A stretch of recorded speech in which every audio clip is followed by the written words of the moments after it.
The U.S. ambassador to South Korea, Mark Lippert, was recovering from surgery after being slashed on his face and arm in Seoul on March 5 by a blade-wielding activist opposed to ongoing US-Korean military drills. The United States condemned the act of violence, which left the ambassador bleeding profusely, and saw him rushed to hospital, where his condition was described as stable after 2.5 hours of treatment by plastic and orthopaedic surgeons.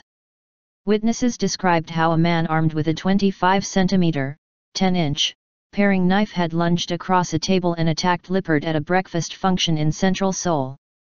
The assailant, dressed in traditional Korean clothes and identified as Kim Ki-Jong, 55, was immediately wrestled to the ground and taken into police custody. During the assault, Kim screamed a slogan in favor of reunifying the divided Korean peninsula, and later shouted his opposition to joint US-SKorea military exercises that began on Monday. He was a known political activist who had been handed a 2-year suspended sentence in 2010 for throwing a rock at the then Japanese ambassador to Seoul. Video footage showed Lippert, 42, being rushed from the breakfast event and bundled into a police car, one hand pressing a cloth to his bleeding right cheek, and his other hand and clothes smeared with blood. One of the doctors who operated on the ambassador said if the deep cut on his cheek had been just a little lower, it might have severed his carotid artery, which would have been life-threatening. The hospital said there was some damage to sensory nerves in his right hand, which was successfully treated during the surgery. He was to remain in hospital for 3 to 4 days under observation. The U.S. State Department condemned the act of violence, and the White House said President Barack Obama had called the ambassador to tell him that he and his wife Robin are in his thoughts and prayers, and to wish him the very best for a speedy recovery. Lippert was part of Obama's inner circle during the then-senator's rise to the White House. He took on senior roles in national security and defense after the 2008 presidential campaign, before becoming ambassador to Seoul in October last year. South Korean President Park Geun-hye condemned the intolerable assault, saying it was tantamount to an attack on the South Korea-US military alliance. Park, who is currently on a tour of Gulf states, vowed a thorough investigation, while the Foreign Ministry said it would beef up security for foreign envoys. A spokesman for the Korea Council for Reconciliation and Cooperation, which hosted the breakfast function, apologized for the lack of security at the event.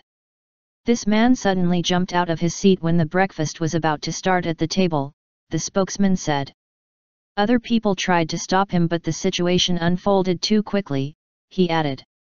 Kim runs a small activist group that pushes for reunification with North Korea and regularly organizes protests against Japanese territorial claims to a group of small islands controlled by South Korea. As he was being taken from the police station for treatment on an injured ankle, Kim told reporters he had been planning the attack for 10 days. According to intelligence sources cited by the Yonhap news agency, Kim visited North Korea 6 times between 2006 and 2007 and tried to erect a memorial in Seoul to the late North Korean leader Kim Jong-il after his death in late 2011. Writing on the group's blog on Tuesday, Kim had complained that the joint US-South Korea drills were blocking dialogue between North and South Korea and preventing reunions for family members divided by the 1950-53 Korean War. The annual exercises kicked off earlier this week, triggering a surge in tensions with the North.